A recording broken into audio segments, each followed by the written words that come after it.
Bien, muy buenas tardes a todos, ya que le di la bienvenida de manera individual. En la sesión de hoy, nosotros vamos a trabajar con el tema de seguridad bancaria que estamos desarrollando, ¿verdad? Como la parte 1 de este módulo 4. Y hoy concluimos con esa primera parte. En el día de hoy, nosotros vamos a tratar el tema de lavado de activos. Así que ya ustedes saben, es un tema muy interesante. No sé si hay participantes aquí de lo que les corresponde ese proyecto. ¿Hay algún participante de ese proyecto de lavado de activos? Sí, profe. Ah, tú, Armani. Sí. Muy bien, muy bien. Entonces, hoy vamos a tocar ese tema. Buenas tardes y bienvenida, Jennifer. Vamos a iniciar. Ustedes saben que, como les decía, buenas tardes, Jennifer. En esta primera parte, nosotros teníamos 3 objetivos que debíamos de explicarles. Ya nosotros avanzamos con el primer objetivo, que tiene que ver con el dinero. Con el dinero nosotros hablamos de lo que es el dinero, hablamos un poquito de la historia del dinero. Nos parece que hicimos algunas actividades con dinero y con cheques, también actividades sincrónicas. También nosotros estuvimos viendo todas las medidas de seguridad, las cuales son importantísimas, no solamente para un cajero bancario, sino para cualquier ser humano. O sea, todo lo que tiene que ver con seguridad del billete es importante para ti, para mí, para todos. Que debemos estar al pendiente de todo lo que está sucediendo.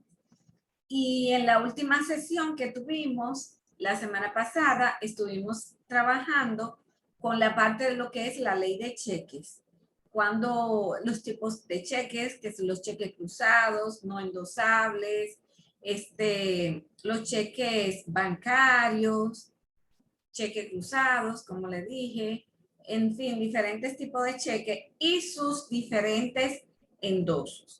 Y como le explicábamos, el cheque, por la ley que está, la 6200, en su artículo que nos habla del endoso, dice que un cheque se paga al último endosante, cosa que es muy importante que ustedes lo conozcan, porque en el momento de estar trabajando deben de saber quién es el último endosante. Debe ser la persona que está ahí presente, el último endosante. Pues muy bien, buenas tardes, Maoli, que acaba de conectarse. Bienvenida. Vamos entonces con el tema prevención lavado de activos. Buenas tardes, Maoli. Vamos a poner la presentación en Q para poderla ubicar.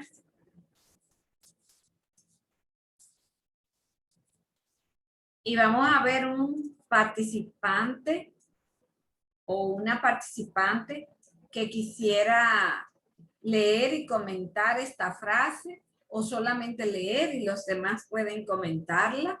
Vamos a ver. Ariadne. Buenas tardes a todos. Buenas. De aquel que opina que el dinero puede hacer todo, cabe sospechar con fundamento que será capaz de hacer cualquier cosa por dinero. Muy bien. Muy bien. Bueno, excelente.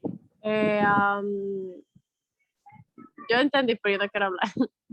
Ok, vamos a darle el chance a otro que quisiera comentarnos esta frase. Vamos a ver quién se atreve a comentarnos la frase. De aquel que opina que el dinero puede hacerlo todo, cabe sospechar con fundamento que será capaz de hacer cualquier cosa por dinero. Vamos a ver. ¿Quién se atreve? Marlenis. Profe, eso quiere decir como que una persona que es ambiciosa hacia el dinero, así como que todo lo que ve es dinero y dinero y todo así. Entonces, esa persona es capaz hasta de vender a su familia, de robar, de hacer lo indebido y así sucesivamente para conseguir dinero. Excelente. O sea, una persona es capaz de hacer cualquier cosa. Adelante, Jennifer.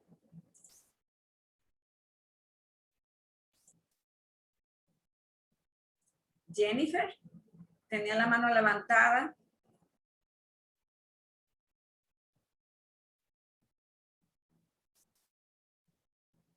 Jennifer no va a hablar. Yo vi la mano de Jennifer y de Luz María. Entonces, Ariane, adelante.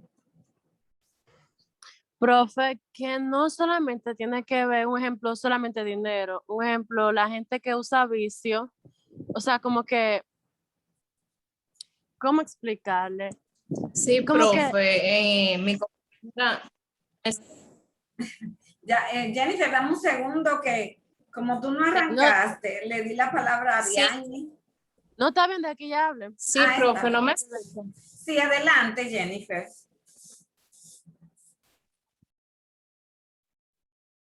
Adelante, Jennifer. Es su computadora, ya dijo. Sí.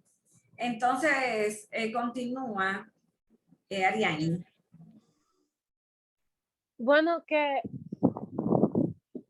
o sea, como que no solamente tiene que ver con el dinero, o sea, obviamente que aquí está hablando del dinero, pero también hay muchas cosas que demando el dinero, porque, ay, profesor, me fue la idea, pero yo sé lo que yo estoy diciendo, pero se me fue. Está bien, no te preocupes. Vamos a ver a Luz María. Bueno, profe, yo entendí por la frase que, como estaba hablando, no me acuerdo quién era la primera que habló, Ariane. no, era Marlenis. que, por ejemplo, una persona que ame el dinero, como estuvimos viendo en las clases pasadas de la frase, entonces lo hace todo. Entonces, de esa persona, como dice ahí, que se sospecha con fundamento, porque cuando una persona es así, pues tiende a hacer trampas con el dinero, tiende a falsificar cosas para ganar más. Entonces lo hace todo por dinero, o sea, como dijo mi compañera Marlenis, que hasta vende su familia, vende lo que sea con tal de conseguir dinero. Muy bien, excelente. Jennifer quiere intentarlo de nuevo. Vamos a ver, Jennifer. ¿Me escucha, profe, ahora? Ahora sí. Es el audio que está medio mal. Ajá. Bueno, yo quería decir respecto a la imagen o la reflexión que está más que claro, es que una persona que diga que el dinero puede hacerlo todo es una persona que es muy codiciosa, que le gusta más el dinero que otra cosa, porque a todos nos gusta el dinero en sí, porque es una necesidad, no lo necesitamos para comer, para comprar las cosas que queremos, pero el dinero no lo es todo, porque no es algo que si uno no, sí, claro está que si uno no tiene dinero está preocupado por cómo va a comprar, cómo va a hacer las cosas de la casa, cómo va a mantener a sus hijos, entre otras cosas, pero no es que uno va a decir, bueno, yo voy a robar por dinero. Entonces una persona que diga que el dinero lo puede hacer todo, quiere decir que es capaz de todo. Muy bien, excelente. Muy buenos los comentarios de todas ustedes. Realmente, señores, a propósito de nuestro tema, de que vamos a hablar un poquito, solamente un poquito, sobre prevención lavado de activos. Cuando nosotros hablamos de lavado de activos, estamos hablando, ¿verdad?, de cosas que los seres humanos hacen. Yo digo hacen porque yo no me incluyo. Que los seres humanos hacen y todo lo hacen por dinero. Si hay que traficar, trafican. Si hay que, y trafican con cualquier cosa, todo por dinero. Puede ser con sustancias prohibidas, puede ser con personas, no importa lo que sea. También, ustedes saben cómo es el nivel de vida, porque lo han visto en las noticias, de ese tipo de personas. Entonces, aquel que es capaz de hacer todo por dinero, no importa. Creo que fue Marlene que dijo hasta vender, no lo que sea, su propia familia y todo por dinero. Malenia lo dijo y es textual, señores. Es textual. O sea, por ese dinero las personas, muchas personas son capaces de cualquier cosa. Así que vamos ahora a nuestro tema en sí, con el objetivo de aprendizaje número 3 de este módulo. El último objetivo lo vamos a ver en la próxima sesión y ese es un poquito largo. Entonces, aplicar las normas bancarias para prevenir el lavado de activos. Esto es este objetivo. Entonces, así que vamos a prestar atención. Ustedes tienen un foro de prevención lavado de activos para aquellos que no lo hayan hecho. Yo le puse ese foro para que investigaran sobre lo que es prevenir el lavado de activos y que ustedes vieran las diferentes etapas por las que el dinero pasa, el dinero proveniente, ¿verdad? De esas manos criminales, de esas personas que se dedican a lavar activos. Y fíjense que cuando hablamos de lavado de activos, no necesariamente estamos hablando de un narcotraficante, porque regularmente estamos asociando lavado de activos a un narcotraficante y de verdad están estrechamente vinculadas.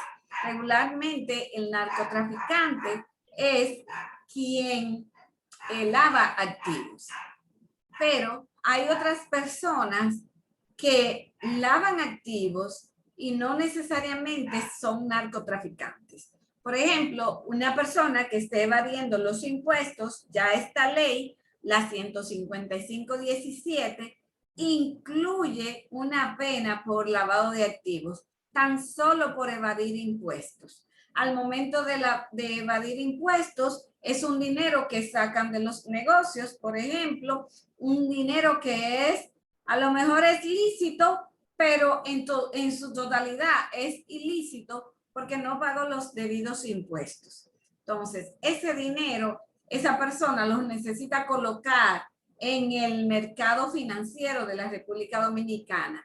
¿Para qué? Para que ese dinero se vea limpio, porque el dinero que está en los bancos es un dinero que ya está lavado, es un dinero limpio. O sea, está limpio porque se supone que proviene de actividades lícitas, pero siempre hay uno que otro lavador de activos que puede buscar maneras y por eso llegó esta ley y esta ley fue promulgada en el año 2017 para cumplir con una serie de requisitos a nivel de Latinoamérica y a nivel de otros países, no solamente de Latinoamérica, porque lo que se quiere es, en todos los países, es la prevención del lavado de activos, porque en todas las partes, en todos los países, en Estados Unidos, en Nicaragua, en El Salvador, en México, en todos los países, hay personas malintencionadas que lo que buscan es hacerlo mal hecho para obtener dinero fácil. Obtienen ese dinero fácil y lo quieren introducir para que se vea igual a ese dinero de esas personas que sí trabajan, que pagan sus impuestos y que hacen todo por la vía legal. Entonces, de eso se trata este tema. Vamos a hablar en todos los casos de la ley 155.17, que es la normativa para todos los sujetos que son obligados a cumplir con estos requisitos de prevenir el lavado de activos. Adelante, Armani, excúseme que no le di la palabra. Ok, no hay problema, profe. Pero hablando sobre eso, todo el que realiza actividades ilícitas, no en sí todos, sino lo hacen en gran masa, porque hay muchas personas que lo pueden hacer, pero al hacerlo que generan poca cantidad, no tienen que, vamos a suponer como persona física, no tienen que lavar el dinero, porque pueden entrar al sistema fácilmente, como no son grandes cantidades, pero una persona que quiera lavar una gran cantidad de dinero ya tiene que lavarlo por entidades, o sea, por empresas, obligatoriamente, porque al ser grandes cantidades, no va a tener de dónde reportar el dinero, de dónde sacó ese dinero. Entonces, por eso intentan introducirlo siempre en grandes empresas y haciendo inversiones. Excelente. Sí, hacen diferentes. Cuando ustedes vieron en el foro que yo le puse como las etapas por las que pasa, siempre piensan en inmobiliarias, que son, vamos a decir, un apartamento cuesta dinero, un edificio cuesta mucho dinero. Ese es uno de los objetivos de los lavadores de activos. El otro objetivo es, cuando yo le digo objetivo, es el punto, me refiero al punto. Por ejemplo, tenemos las joyerías. En joyas, cualquier joya preciosa le puede costar una inmensidad de dinero. Y fíjense que el lavador es lavador, no importa que lave con poco o lave con mucho dinero. Y es lo que vamos a ver aquí, cuáles son esos montos, cuáles son esas referencias que son permitidas, ¿verdad? Para que a usted no se le catalogue como un lavador de dinero. Dígame, Armani. Que ya en el área de la inmobiliaria se le tornaría un poco más difícil a los lavadores, porque cada vez que usted compre un apartamento, si lo pone a nombre suyo, claro está, usted debe de registrarlo en la DGI. Entonces, cuando usted ya tenga par de apartamentos comprados, así como usted dice, a usted le van a poner el ojo encima rápido, va a comenzar a investigarlo. No solo eso, Armani, sino que por esta ley, precisamente, porque ¿qué era lo que tenía de facilidad antes? Que no había una ley que le previniera a los individuos.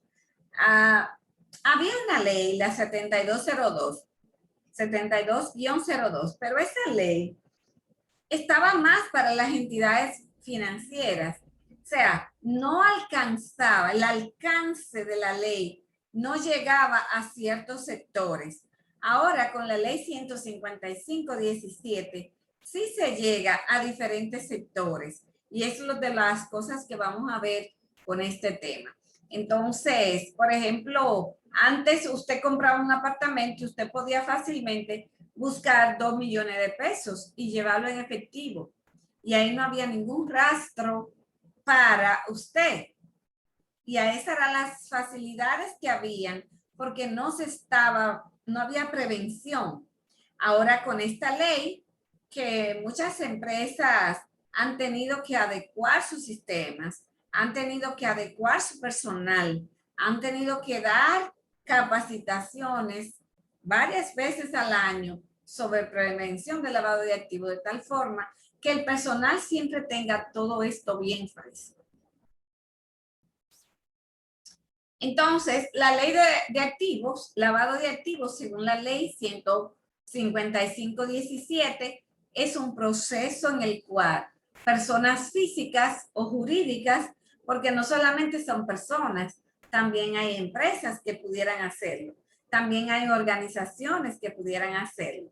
Entonces, mediante el cual personas físicas, jurídicas, organizaciones criminales persiguen dar apariencia legítima a bienes o activos ilícitos provenientes de los delitos precedentes señalados en la presente ley.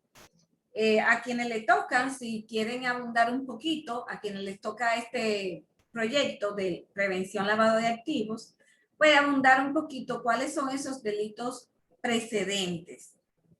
Porque, por ejemplo, dentro de ello está el delito de la evasión de impuestos. Antes eso no estaba tipificado como lavado de activos. Ahora una empresa evade impuestos y puede ser tipificada por la DGI como lavado de activos. Y nadie quiere que lo tipifiquen como lavado de activos porque las penas, la vamos a ver, son cuantiosas. Entonces, ¿por qué lavar dinero, señores? ¿Por qué lavar dinero? ¿Por qué el término lavar dinero y por qué se emplean las lavadoras? Bueno, hay una película que creo que se llama Las Lavanderías o algo así.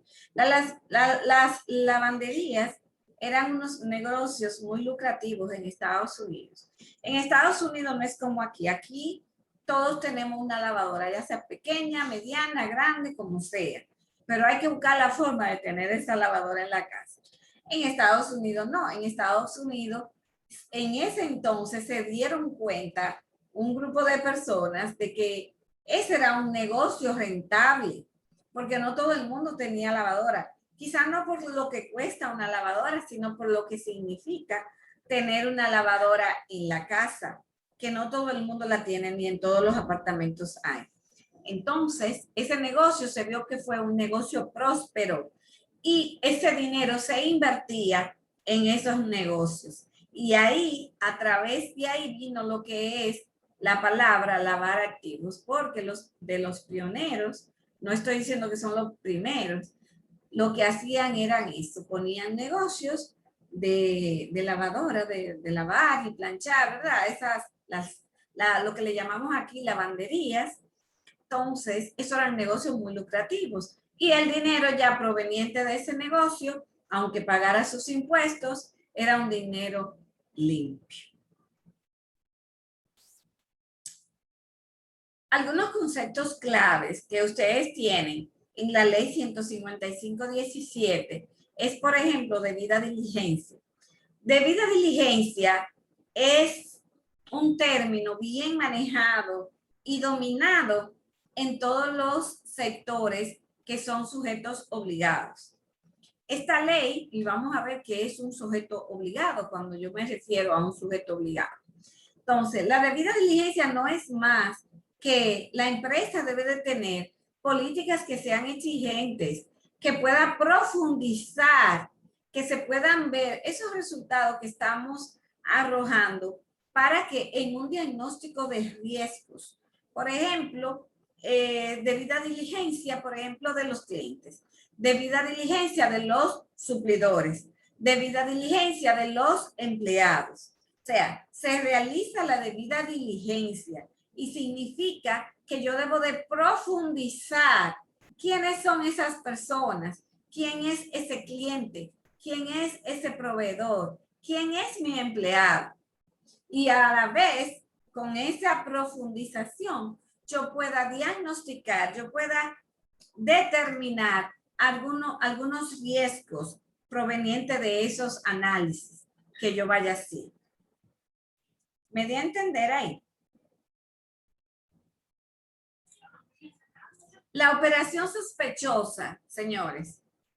Una operación puede ser sospechosa si se realiza o no se realiza. No importa que no se realice, y si usted le da que era sospechosa, debe reportarla como sospechosa. Entonces, una operación sospechosa, se realice o no la transacción, son complejas, son insólitas, son significativas, son montos altos. Eso es lo que quiere decir. Tiene parámetros de transacciones no habituales. Si usted tiene una cuenta en el banco y usted lo que acostumbra a realizar ahorros de 200 pesos y de la noche a la mañana usted viene con un depósito de 500,000 pesos, de 600,000 pesos, le va a levantar sospecha porque es algo que no es habitual. Entonces, una operación es sospechosa cuando es una transacción no habitual, se efectúe, no se efectúe, sea algo complejo, algo insólito. El sentido común le va a decir a usted, además de la historia de las transacciones de cada cuenta. Entonces, transacciones no habituales o no significativas que se hacen de manera periódica, que generen sospecha de estar involucradas en lavado de activos. O sea, cuando usted dice, bueno, 600,000 pesos y en otra, bueno, 800,000 pesos. En esas operaciones ya es motivo para levantar sospecha y que sea de investigación. Cliente de alto riesgo. ¿Quién es un cliente de alto riesgo? Igual, una persona física o jurídica. Física es la persona particular, cualquiera de nosotros. Y la jurídica son las empresas, que por la actividad comercial que realiza está expuesta a diversos factores de riesgo relacionados al tipo de cliente, al área geográfica, a productos y servicios, a transacciones, canales de envíos, volumen de operaciones. Si yo le preguntara, por el área geográfica de nuestro país, ¿quiénes piensan ustedes que podrían ser clientes de alto riesgo?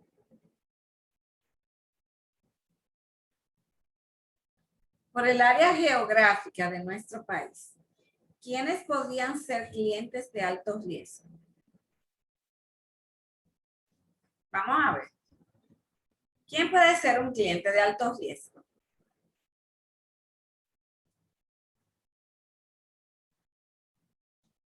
¿No le llega la idea? Zonas geográficas.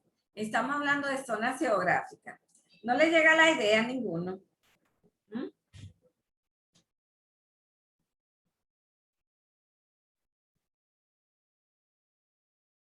Nadie se atreve a decirme.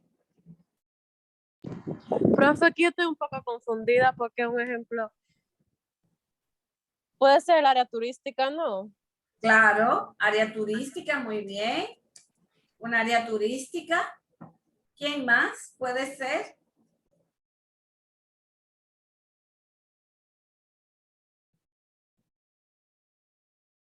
Entonces, por el tipo de productos que realiza, que vende, ¿cuáles podrían ser? ¿Cuáles podrían ser? Un supermercado, algo así. El supermercado en sí no. Voy a salir porque alguien me rasgó la presentación cuando entró.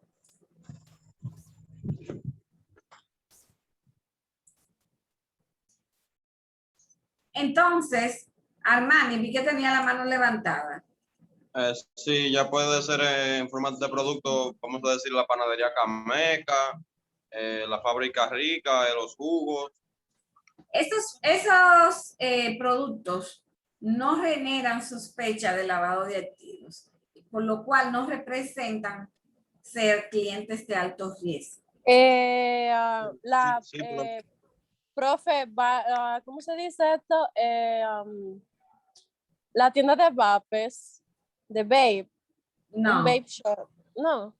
no. Aunque ahí podría haber lavado de activos. Porque se lo digo es porque yo conozco una persona que él, Porque o sea, todo, como que, que eres, o sea, yo no sé si puedo decir esto aquí, pero él es una persona que brega con drogas, ¿verdad? Pero él lava el dinero con tiendas así de vape shop y todo eso, como que tiene diferentes tipos de tiendas. Entonces, es legal. Aunque el dinero que él, un ejemplo, el dinero que él hace para hacer la tienda, o sea, no es legal, pero al fin y al cabo, él está lavando el dinero, entonces por eso se hace legal. Exacto, muy bien. Realmente todavía ese tipo de negocio no son sujetos obligados. Y vamos a ver qué es un sujeto obligado. Aunque sí es un negocio ideal, ese tipo de negocio de que licorería, liquor store y todo eso, todas esas cuestiones son negocios ideales para que traficantes, lavadores de activos, inviertan dinero en ellos para poder sacar su dinero limpio, pero todavía no están incluidos. Entonces, por el área geográfica, señores, dígame, Armani. Podría ser una joyería, ya que en la joyería los productos, o sea, las prendas, son de alto valor y también se pueden hacer préstamos sobre prenda, creo que. Exacto, No, las joyerías sí las joyerías son sujetos obligados. Las joyerías son sujetos obligados. Entonces, por el área geográfica, por ejemplo, tenemos zonas en nuestro país como lo es San Francisco de Macorís, que es una zona catalogada de alto riesgo. ¿Por qué? Porque usted va a San Francisco de Macorís, es un pueblo, y usted entra a ese pueblo y todo parece floreciente. Todos los edificios, todas las casas, las avenidas, todo muy floreciente. Se dice que hay muchos Dominican Yorks en esa zona y que algunos son, ¿verdad?, de aquello. Entonces, es una zona de alto riesgo. Santo Domingo, por ser la capital de la República, zona de mucho movimiento, de mucho tránsito, también son zonas de alto riesgo. Entonces, eso lo que quería era terminarle de explicar el cliente de alto riesgo. También tenemos ahora lo que es el sujeto obligado. ¿Quién es sujeto obligado, señores?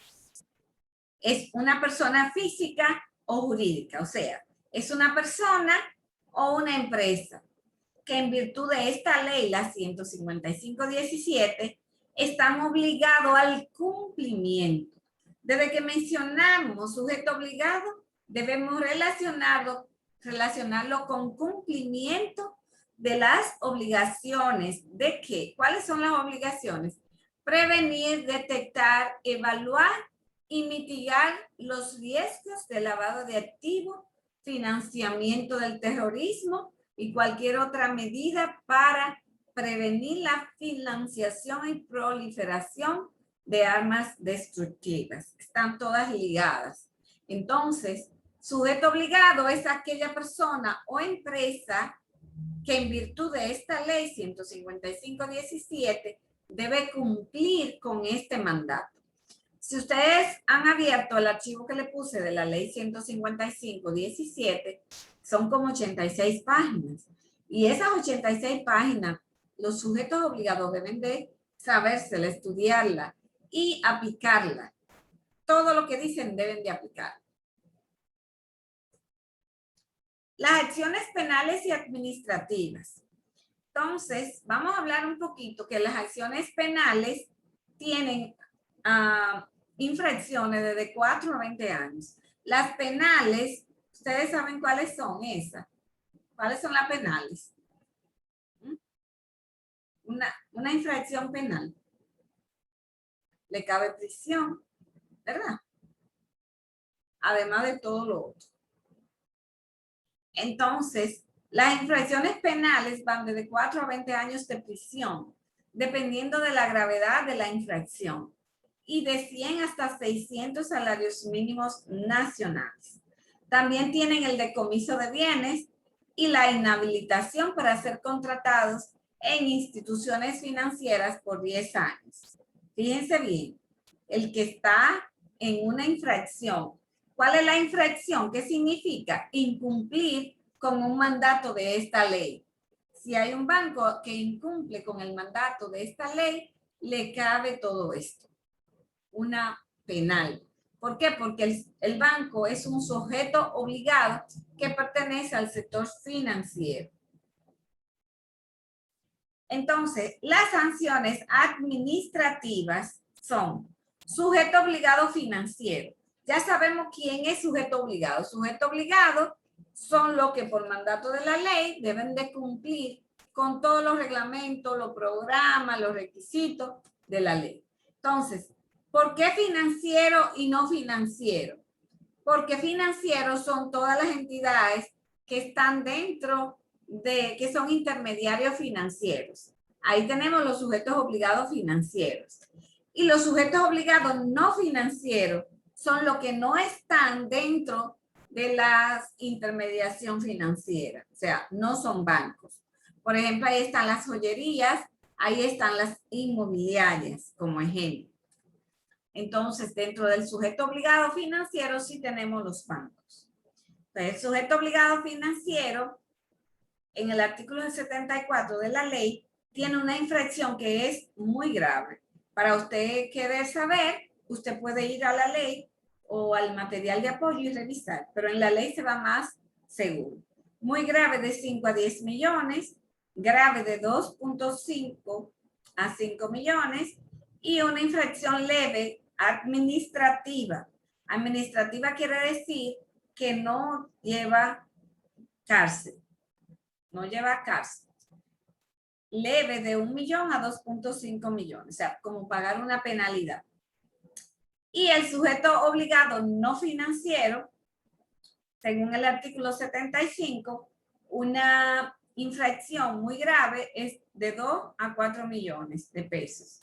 Una grave de 1 a 2 millones y una leve de 300,000 a 1 millón de pesos. Sanciones penales y sanciones administrativas. Prevención, señores. Todos los sujetos obligados, ya sean financieros o no financieros, deben de cumplir con un programa de cumplimiento. ¿Cuál es ese programa de cumplimiento?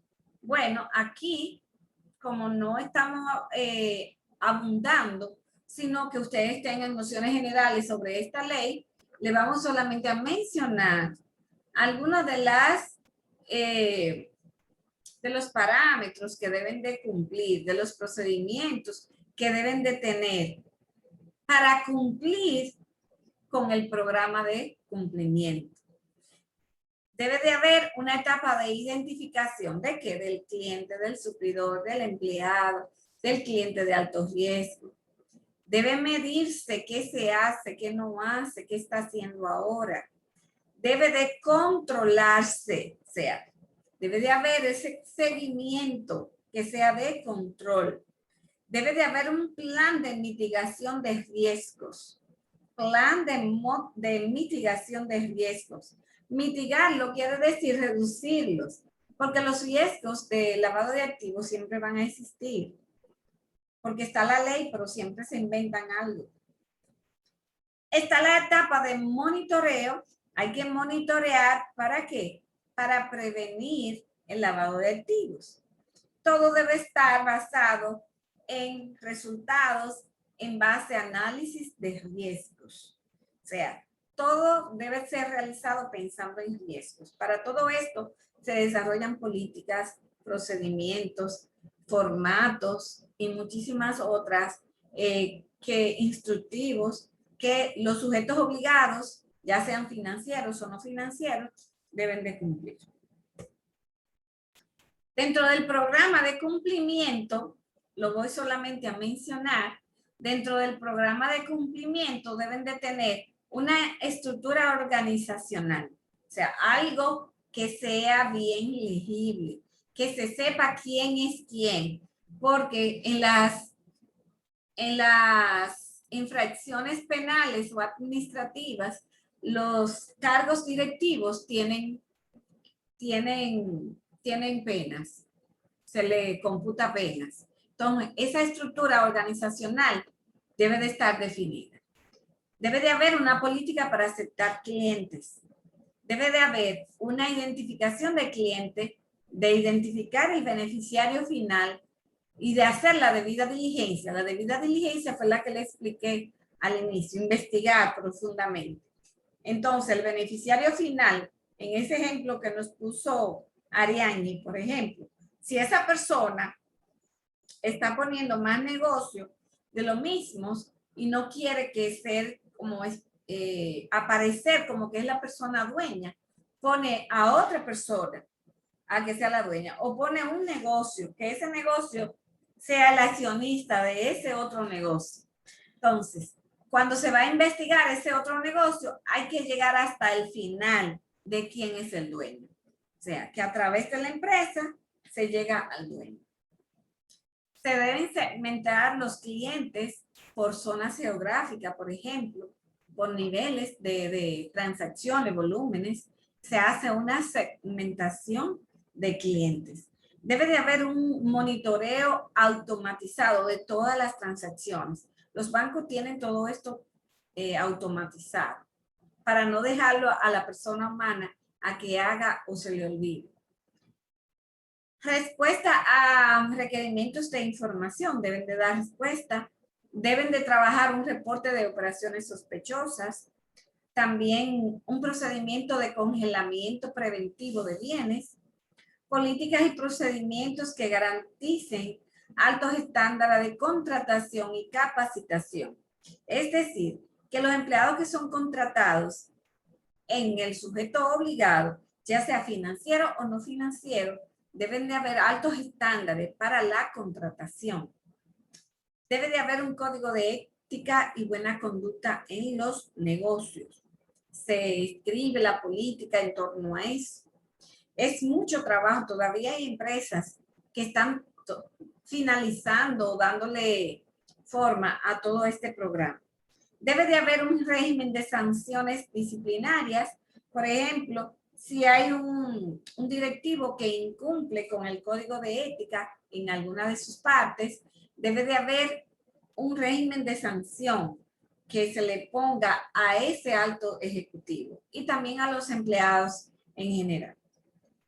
Debe de haber en esas empresas una auditoría independiente, o sea, que sea totalmente independiente de otra firma.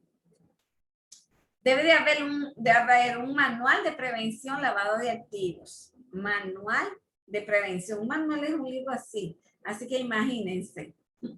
Debe de existir una plataforma tecnológica para que le ayude a mitigar los riesgos, a viabilizar lo que son las transacciones y todo este engranaje que tiene, incluido el programa de la ley 155/17. Prevención y monitoreo. El sujeto obligado, fíjense que no nos habla de financiero o no financiero, sino del sujeto obligado en general. El sujeto obligado debe realizar una debida diligencia del cliente, de manera continua, que sea consistente con las transacciones que realiza, asegurando la origen, esos fondos que se están moviendo, asegurar de dónde vienen. Y debe de haber informaciones y documentos actualizados. Los bancos, si usted dura 6 meses sin hacer una transacción, cuando usted vuelve, su cuenta está inactiva y debe de pasar por el proceso de actualizar los datos. Vamos a hablar ahora un poquito sobre los medios de pago. ¿Cuáles son esos medios de pago? Se prohíbe pagar o aceptar pagos en efectivo, metales preciosos o tarjeta prepagada, señores. Ustedes se fijan, porque la prepagada es dinero en efectivo que se mueve. Se prohíbe pagar o aceptar. O sea, ni para allá, ni de allá para acá. ¿A quiénes? A inmuebles, 1 millón de pesos. ¿Y qué hacen las inmobiliarias? Bueno, para evitarse cualquier problema, le dicen a todo el mundo que debe de hacer una transferencia. 0 efectivo, ni medio millón de pesos. 0 efectivo. Entre menos efectivo se maneja, mucho mejor es. Y es cubriéndose la espalda. Cubriéndose la espalda. Los vehículos de motor, aeronaves y embarcaciones, 500,000 pesos es el tope. 500,000 pesos es el tope para manejar en efectivo. Si usted va a comprar un vehículo y el vehículo cuesta 700,000 pesos, la agencia, ¿cómo que le llama? El dealer le va a decir que le haga una transferencia. Y es protegiéndose de todo esto. Antes no, antes usted llegaba con 5 millones, antes de esta ley del 2017 hacia atrás, usted llegaba con 5 millones de pesos y se llevaba un vehículo de lujo con 2 millones. Juego con apuestas. Primeros premios de lotería, premios de juegos, concursos o sorteos, casinos, loterías, juegos de azar, derechos de bienes, de los umbrales anteriores. Por ejemplo, ¿cuáles son los umbrales anteriores? Estamos hablando de vehículos y de inmuebles. Si hay un derecho a un vehículo que usted le va a pasar a otro y lo va a vender ese derecho por X valor, debe de cumplir con este monto. No debe de ser más de ahí. Y hasta 450,000 pesos tenemos, o su equivalente en efectivo, vale precisar en dólares, por ejemplo. Vale precisar eso, porque ya nuestra economía se mueve muchos datos en dólares. Entonces tenemos los relojes, las joyas preciosas, porque hay relojes que valen más de ahí. Hay joyas preciosas que valen mucho más dinero de ahí. Obra de arte, señores, hay obras de arte que son realmente de valor. Entonces ya ninguno de esos negocios están manejando efectivo. Prefieren decirle al cliente, haz una transferencia. Y el cliente debe de hacer una transferencia.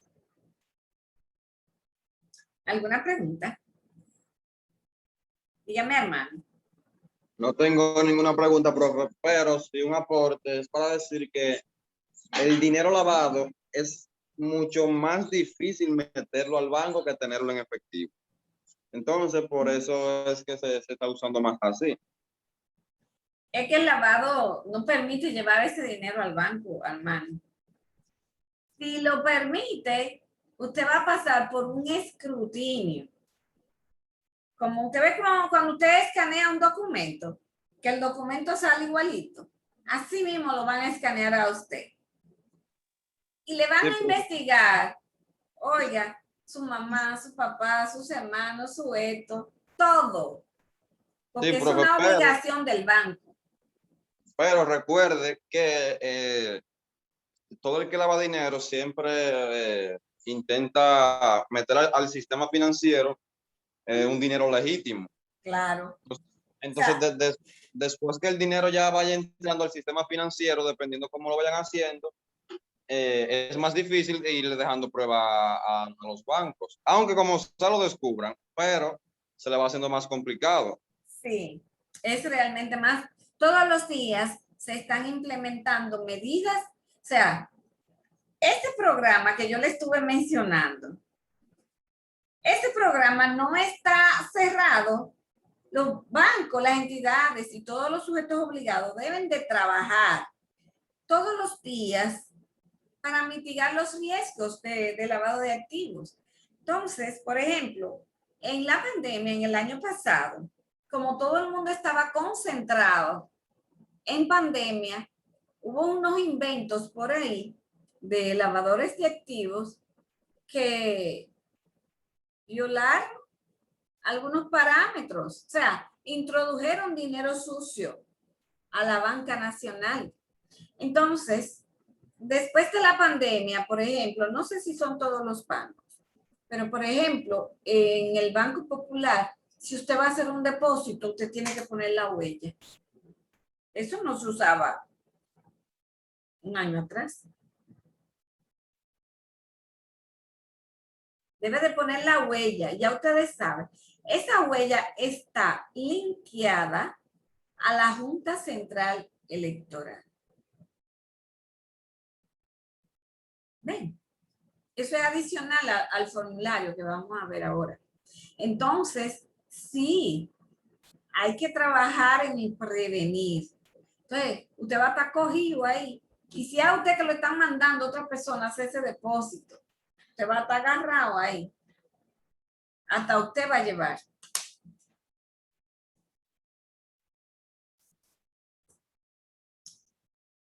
Reportes, señores. Los sujetos obligados, son sujetos obligados, deben de reportar. Hay diferentes reportes. Por ejemplo, registro de transacciones sospechosas del sujeto obligado no financiero. El no financiero están, como dijimos, la joyería y una inmobiliaria, ejemplo.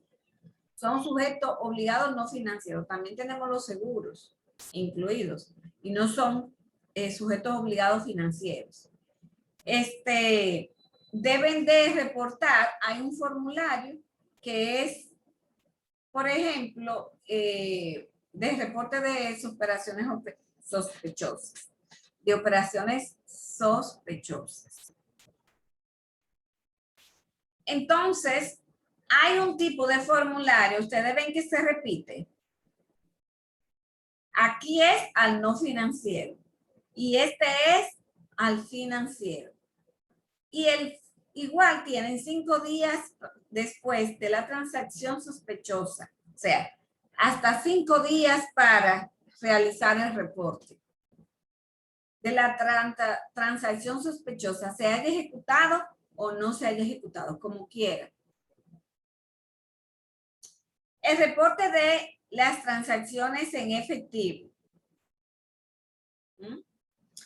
Fíjense que en esta que dice así APNFD son de las asociaciones de profesionales. Por ejemplo, la profesión contable, cuando usted la ejerce con muchos clientes, usted es un sujeto obligado. Los abogados, cuando dan servicio a diferentes clientes, son sujetos obligados también. Entonces son como los profesionales. También los reportes de transacciones en efectivo de mayores a $15,000 o múltiples transacciones en un día. Por ejemplo, los bancos adecuaron el sistema, ¿para qué? Para si yo voy como cliente y hago un depósito de $300,000. Bien. Pero en la tarde yo vuelvo y hago un depósito de $400,000. Las dos transacciones de manera individual no llegan a $15,000, pero cuando usted la junta, sí llega.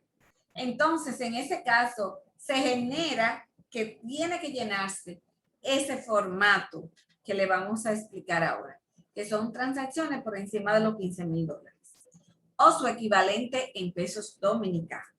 Ese reporte se manda a la UAF, que es la unidad de análisis financiero, quien captura todos los reportes dentro de los primeros 10 días al mes siguiente. O sea, que van acumulando del mes completo y los primeros 10 días de cada mes se deben de mandar todos los reportes de transacciones en efectivo.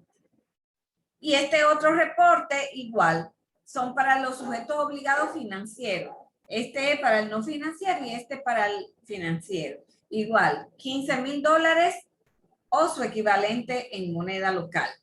La moneda local en pesos o su equivalente. Pero está puesto así en dólares. Y debe de reportarse igual los primeros 10 días al mes siguiente. Bueno, esto de la prevención de lavado de activos tiene un comité nacional. Según el artículo 88, el Comité Nacional contra el Lavado de Activos tiene a la cabeza al ministro de Hacienda. Tiene al Procurador General de la República, que en este caso es una mujer que tenemos ahora. Tiene al ministro de Defensa. Tiene al presidente del Consejo Nacional de Drogas, la DNCD. Tiene, lo tengo dos veces, el director, el presidente y el director del Consejo Nacional de Drogas, de la DNCD. Tanto el presidente como el director. Tiene también como miembro del comité el superintendente de bancos.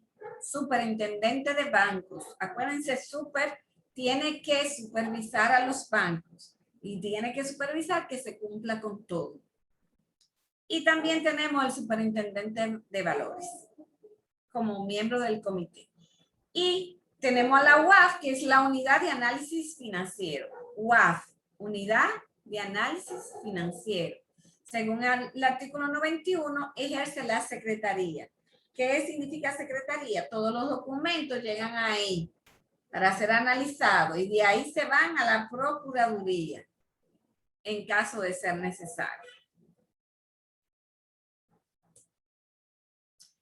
Vamos a hablar un poquito de lo que es el formulario F101. Pero quisiera saber si hasta este momento, hasta aquí, hay alguna pregunta antes de pasar al formulario.